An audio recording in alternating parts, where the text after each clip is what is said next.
Mentor Dr. Arun Lal, consultant in pediatric ophthalmology at Strabismus Elf Hospital, Mumbai. Good afternoon, one and all. The title of our presentation is Botox in Acute Comitive Esotropia, Double Trouble. A 4-year-old boy was brought to us with complaints of inward deviation of eye of 1 week duration. His parents also give history of increased use of mobile phone more than 3 hours per day. On examination, his visual acuity was 6.6 in both eyes. Orthoptic evaluation showed around 40% diopters of esotropia. Extraocular movements were full in all directions of gaze. BSV and stereopsis could not be assessed because the patient was very uncooperative. The cycloplegic refraction did not show much of refractive error. Hence, a diagnosis of acute comitant esotropia was made, and the patient was sent for brain imaging to rule out any neurological associations, and MRI brain done was unremarkable. The options of management that we had were either we could advise alternate occlusion and wait and watch, or advise divergence fusional exercises or prism therapy. But these were very impractical in this patient because he was very uncooperative even for an eye examination.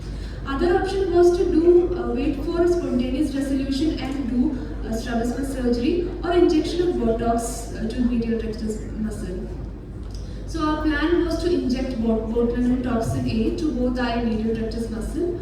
The dosage was decided based on a previous study done in our institute. 5 international units of Botox was given to both eye and medial rectus muscle. It was done under short GA. Transconjunctivally using insulin syringe and needle. The globe was fixed using a forceps, and the medial rectus was grabbed using a Dastur forceps, and the injection was injected into the belly of the muscle. Following the procedure, he was advised to review after 3 weeks, but the parents brought the child after 2 weeks. Why? That was the question. So this is how the patient presented after 2 weeks. He had large angle right exotropia along with right eye ptosis partially covering the pupil and an abnormal head posture. The prism bar cover test showed around 40% diopters of exotropia for both distance and near. So in short, the patient who was brought for esotropia of 40% diopters now became exotropic of 40% diopters due to iatrogenic intervention. And the vision had also dropped from 6.6 to 6.12 in right eye. So these were the challenges that we faced. Worried parents in spite of prior counseling, a large ET becoming an ST, and a drop of vision in right eye and a cosmetically disfiguring ptosis and abnormal head posture. So a few questions went through my mind.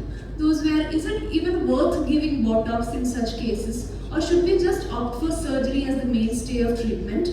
Was there a flaw in pre-procedure counseling? Was there a flaw with the method of dilution, dosage, or administration of the drug? Or is it an unavoidable consequence in some patients? So with these doubts, I approached my mentor, Dr. Arun Lal, and according to him, the plan was to wait and watch. And we advised occlusion therapy for left eye 2 hours per day and 2 weekly review. At 1 month review, this is how the patient presented. The ptosis and exotropia had completely resolved, and abnormal head posture had also disappeared, and vision also improved to 6.6. Thank you. Thank you, Dr. Meenet. So this is the whole story. The patient came with ET, becomes XT with some amount of ptosis. The parents got worried, so is the doctor. So when analyzing this problem, there are a few queries. The first one is it worth giving Botox? The answer is yes, because there are a lot of studies saying that Botox is effective in acute esotropia. This is a study done in our hospital during the COVID period. We had got a 87.5% success rate in acute ET treated with Botox A without any significant side effects. This is the few pictures of our patients treated successfully with injection Botox A. Next is there any flaw in the pre-op counseling? Actually, no, because we already discussed the parents about the pros and cons of the injection. But I think we could have given a little more stress on the pros and cons, because since it is a vulnerable age group, it would have been better. The next is there any flaw in the method of dilution, dosage or administration? Actually, we diluted 50 international unit vial with 2 ml saline. I think it would have been better if she had diluted it in 1 ml saline, because if we diluted in 1 ml saline, it would have been more concentrated, so that the amount of toxin needed to be injected into the muscle would have been less, so that the spillage into the LPS or the surrounding tissue might have been less, so we could have prevented the doses. The other thing about the dosage, actually there are no randomized control studies or no proper guidelines for the dosage of injection Botox in esotropia. We are giving actually according to our experience. In our experience, 1 unit will correct around 4% factor of esotropia. So our patient had 40% factor of esotropia. So we need actually 10 international unit of the toxin. So we split into 5 and 5 and given to both medial rectus muscle. And the next question, is it an unavoidable complication or a sequelae?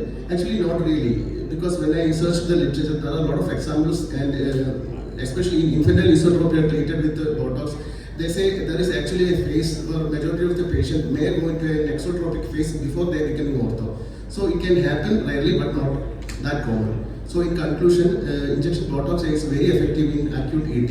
It can be done transconjunctively without or even without less scarring or no scarring, and it is less time consuming and cost effective. But we can have some amount of vertical strabismus or consecutive XT like this. But that is resolved over a period of few weeks. So a very good pre-op counseling will be very helpful in such situations to relieve tension from the parents, also to the doctor. Thank you. What is the final visual acuity for patients? Final visual acuity, you said it was 6:12 after injection. Yes. After that, So, after the last visit, the visual acuity was 6:6. Mr. Stereopsis and DSP was present. so what would be the reason in between it became 6:12? Maybe due to the doses. So after elevating the lead, you only check this. Yes. Even then, Yes. Why do you want to do the occlusion after you The plan? patient already has a chin elevation. Chin elevation was there, so I want that to make benefit for me. So I uploaded the left eye. So at least with the chin elevating portion, patient could see. So the amblyopia will relieve by the time. I thought like that. If he is taking a head posture, that means he is able to see. He is taking head posture, but may not be keeping it in that position all the time. That is why I advised occlusion with the left eye. And the child was not cooperating enough to do an occlusion. Why didn't you wait actually? How long would you have waited actually if the child is cooperating enough to do an occlusion and before giving an Botox? No. The definitive treatment in my mind was surgery, but the surgery usually planned after at least 3 months, because some cases will spontaneously resolve. So in that period, if we go for Botox, it will be really beneficial. In our experience, we had a 87% success rate with Botox. That is why we ended with Botox. So can't this child have a recurrence again? Can be, but we have an option of surgery anyway. Option of surgery, definitely. But I mean, the cause which you put, there are 3 types of acute concomitant esotropia.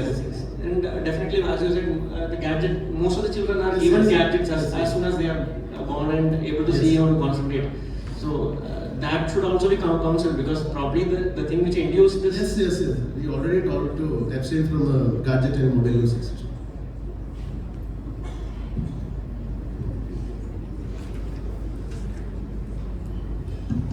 Dr. Meena, any comments? Yeah, what are your experiences on Botox?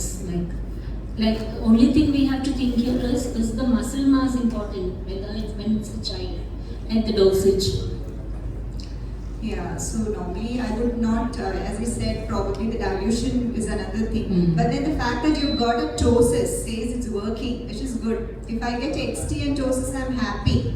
I know the ptosis is working. In fact, I will be thrilled and I'm going to tell the parents that yes, it is working. If I don't get ptosis and XT, then I'm upset actually. That means it's not working. So I don't think it was a slip up or anything. I think it meant it was just working. Initially you will get scared. You need counseling.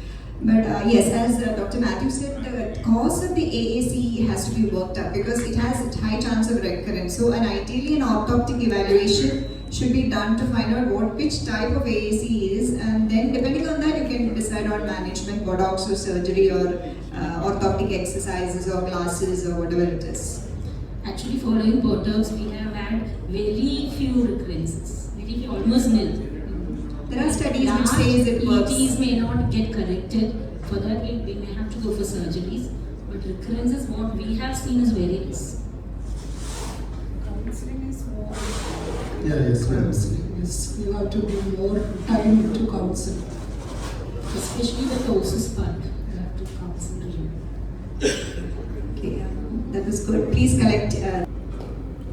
Next case is nightmare after a bite.